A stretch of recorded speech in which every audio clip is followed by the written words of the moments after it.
ही पाहणी करून एक अहवाल तयार केला। या अहवालानुसार आदिवासींच्या आश्रमशाळांमधलं भयान वास्तव समोर आलंय। अहवालातील प्रमुख मुद्दे या अहवालाच्या सोबत दिलेत। आदिवासी आश्रमशाळा अत्यंत दयनीय अवस्थेमध्ये इथे विद्यार्थी राहत आहेत। त्यांची यादी देखील या अहवालात देण्यात आली आहे। झी 24 तासनं या सगळ्याचा पंचनामा केला।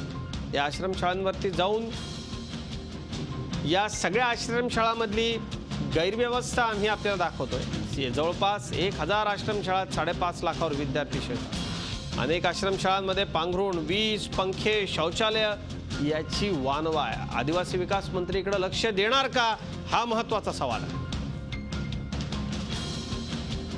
आणि पाहूयात या सगळ्यावरती आमचा स्पेशल रिपोर्ट। दुर्गम भागात राहणाऱ्या आदिवासी मुलांना शिक्षणाची संधी मिळावी म्हणून 1962 साली आश्रमशाळांची संकल्पना अस्तित्वात आली। मात्र 54 वर्षांनंतरही आश्रमशाळांची परिस्थिती सुधारलेली नाही। संवेदनहीन शासकीय यंत्रणा, केवळ अनुदान लाटण्यासाठी राज्यकर्त्यांनी सुरू केलेल्या आश्रमशाळांमुळे आदिवासी मुलांचं शैक्षणिक भविष्य आजही अंधारात आहे। राज्यातील आश्रमशाळांमध्ये आजही मुलांना साध्या साध्या सुविधाही उपलब्ध नाहीत। विशेष म्हणजे यात शासकीय आश्रमशाळा आघाडीवर आहेत। आश्रमशाळांचं हेच भयान वास्तव टाटा इन्स्टिट्यूट ऑफ सोशल सायन्सने केलेल्या पाहणी अहवालात समोर आलंय। राज्यातील आदिवासी जिल्ह्यांमध्ये असलेल्या 1000हून अधिक आश्रमशाळांमध्ये 5,61,644 आदिवासी विद्यार्थी शिक्षण घेत आहेत।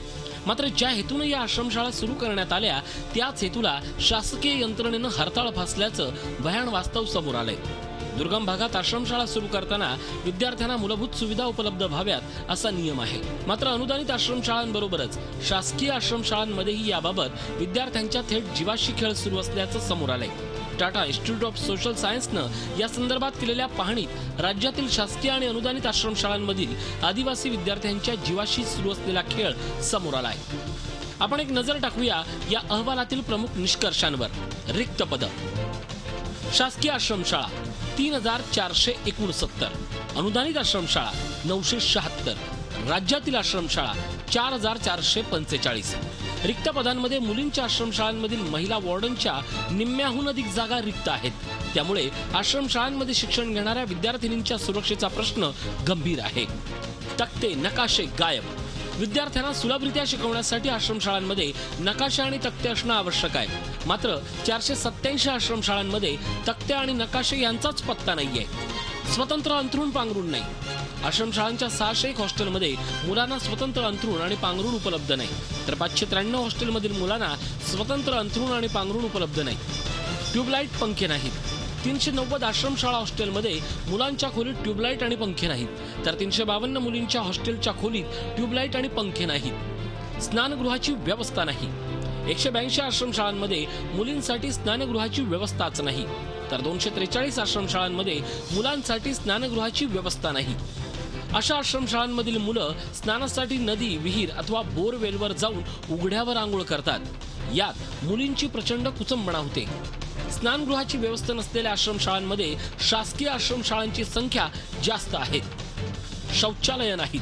राज्यातील 272 आश्रमशाळांमध्ये मुलांसाठी शौचालयच नाही आहेत, तर 176 आश्रमशाळांमध्ये मुलींसाठी शौचालय व्यवस्था नाही, तर अनेक आश्रमशाळांमध्ये 50 विद्यार्थ्यांमागे एक शौचालय आहे। स्वच्छ पिण्याच्या पाण्याचा अभाव। बहुतांश आश्रमशाळांमध्ये पाणी शुद्धीकरणाचं यंत्र उपलब्ध नाही।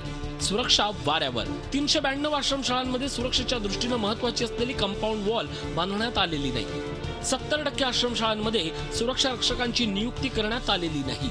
यामुळे आश्रमशाळांमध्ये विद्यार्थ्यांची सुरक्षा वाऱ्यावर आहे। जीवाशी खेळ।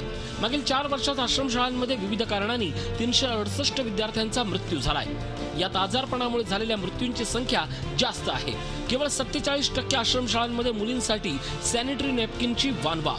टाटा इन्स्टिट्यूट ऑफ सोशल सायन्सनं राज्यातील आदिवासी आश्रमशाळांच्या केलेल्या पाहणीत आश्रमशाळांची दुरवस्था आणि शासकीय यंत्रणेचा हलगर्जीपणा समोर आणलाय। आश्रमशाळांची स्थिती सुधारायची असेल तर आदिवासी विभागातील अधिकाऱ्यांची जबाबदारी निश्चित करणं गरजेचं आहे। तसंच आश्रमशाळांसाठी देण्यात येणाऱ्या निधीचं योग्य नियोजन करणं गरजेचं असल्याची शिफारस या अहवालात करण्यात आली आहे। राज्याच्या अर्थसंकल्पात आदिवासी विकास विभागासाठी मोठ्या प्रमाणावर तरतूद असते। दुर्गम भागात राहणारा आदिवासी मुख्य प्रवाहात यावा, त्याची शैक्षणिक आणि आर्थिक प्रगती व्हावी यासाठी शासन वेगवेगळ्या योजना आखत असतं. मात्र या योजनांची अंमलबजावणी फक्त कागदावरच असल्याचं दिसून येत आहे. या योजनांची अंमलबजावणी करताना शासकीय यंत्रणा किती असंवेदनशील असतात हे राज्यातील आश्रमशाळांच्या स्थितीवरून स्पष्ट होत आहे. दीपक बातुसे, झी मीडिया, मुंबई. झी 24 तास रहा एक पाऊल पुढे.